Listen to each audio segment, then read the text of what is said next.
It's been a couple months of a rough road to recovery and to fight to get back on. It's been a pretty challenging road just to get back to racing. Frankly, it has not been too long ago since her accident in November.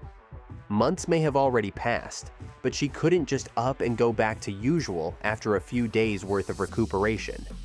Even she herself thought she wouldn't get to win major races for the rest of the season. So when she recently did, she shocked both herself and the world. The road to a win had not been very easy, though. In fact, it would be understandable if Mikaela Shiffrin had let herself wallow. The last few years have been, to put it simply, rough.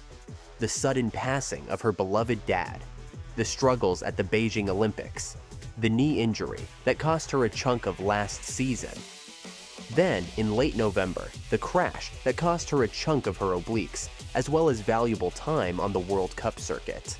However, pity parties aren't Shiffrin's style. More introspective than most, athletes and otherwise, Shiffrin tries to remind herself that, while she's had challenges, she also had some really wonderful experiences. For one, she got engaged to fellow skier Alexander Amott Kilda. Then, there's the fact that she set the record for most World Cup victories, a mark that now stands at 101 wins. More of that later, watching her teammates thrive and become medal contenders themselves. In the end, Mikaela chose to stay positive as she thought, everybody's dealing with something. She added in an interview, "I think the harder thing about this season has been the peaks and valleys," she said. "I tend to operate best at more even keel, even emotionally. But when it's extremely good moments and extremely bad moments, that's what really takes all of my energy to just manage it."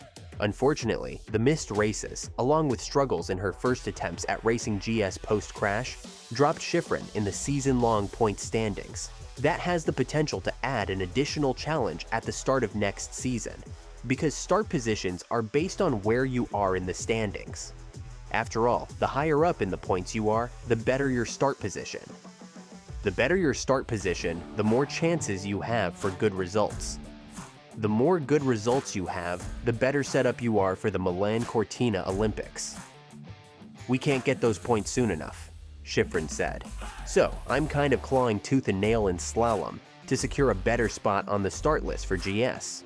But simply worrying about it won't change anything." So Shiffrin instead chooses to focus on the training she's done, looking at it as her first prep camp for next season. She might have been behind at the end of this season, but she's ahead for the next one. For US alpine skiing star Mikaela Shiffrin, the 2024/25 season has been less about results and more about making progress. She shared that normally, they base their progress after an injury on the result of a race. "That's the test," Shiffrin told USA Today Sports. "That's what tells you, okay, you've actually done good work and you've done this well. But coming back from this injury, we've had to sort of separate from the result entirely and just focus on the little rewards throughout the day." While Shiffrin says she has gained confidence slowly, event by event, there has still been progress. Though she struggled in giant slalom, the Colorado-born star has regained her form in slalom, winning team combined gold at the World Championships and securing her long-awaited 100th World Cup victory last month. Yup, she, herself, thought getting her 100th win in the same season as her accident would not be possible. But alas, she is not the Mikaela Shiffrin we all know and love for nothing. Still, her 3 wins in the 2024/25 season pale in comparison to her usual standard. She won 9 times in 2024 and a staggering 14 times in 2023. That's not frustrating the 2-time Olympic champion, however, as she eyes a return to her winning ways next season, an Olympic year. Instead, Shiffrin isn't rushing the process. Even during her time at Sun Valley, she's seen progress, logging valuable training runs, part of building back the trust in her body required to ski the way she's so often made routine. "The last few days of training, I've been able to take on the speed and the tempo of a course a bit better," she said. "I've had some training days going really fast, and I've had training days where I'm not so fast, but all within reason." According to her, the progress, regardless of how big or small, is already paying off. That's been helpful to just kickstart my motivation for the summer, she said. She'll need that motivation ahead of the Olympic Winter Games Milano Cortina 2026, where Shiffrin will look to add to her already historic career on her own terms. I'd love to be able to go to Cortina next year and take the mentality that it's more of a privilege and more of an opportunity than it is pressure, she said. These days, the American ski racing superstar has been thinking a lot about her father, Jeff Shiffrin, who passed away 5 years ago in a home accident. Some of you may already know that her father helped nurture her love of skiing. He offered tips and suggestions, usually taking in her races off to the side and with a camera dangling from a strap around his neck. Mikaela can't help but wonder what he would have thought of her recently earning World Cup win number, 100.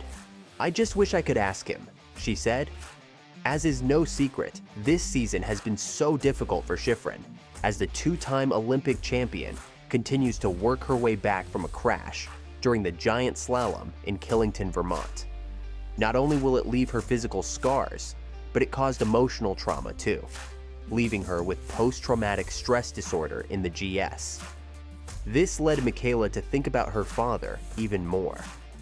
On race days, he pretty much stayed in the background, sometimes even climbing trees adjacent to a race hill to catch a glimpse of her flying through a course. Her father, with his familiar bushy mustache, was always there for suggestions, video breakdown, and of course, hugs. This season, I've been definitely thinking about him a lot, Mikaela Shiffrin said in an interview. A lot of it has been more emotional, and I think more sad than it's been in a while, actually. I'm sure that's tied to some of the other experiences I've had this year. Fortunately, she found a way to deal with all this. Shiffrin's flashbacks to her November crash in a giant slalom race are happening less and less when she's training. For her, as she deals with post-traumatic stress disorder in the discipline, that's major progress. While other racers competed in the GS at the World Cup Finals in Sun Valley a few days ago, Shiffrin planned to squeeze in some training in the slalom. It will be the American standout's only event of the week-long finals after not qualifying in giant slalom.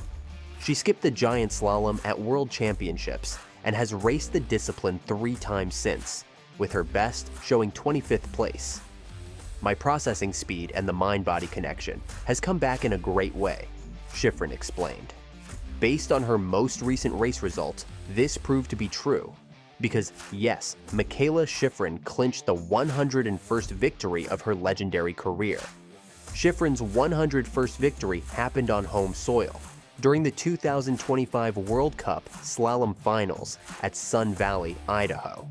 In front of a raucous American-filled crowd, Shiffrin beat German skier Lena Dürr by an impressive 1.13 seconds. Yes, it felt really good, Shiffrin told Eurosport after the race. It's nice to finish the season with a strong performance. Will this athlete get to show off a strong performance as well? See for yourself.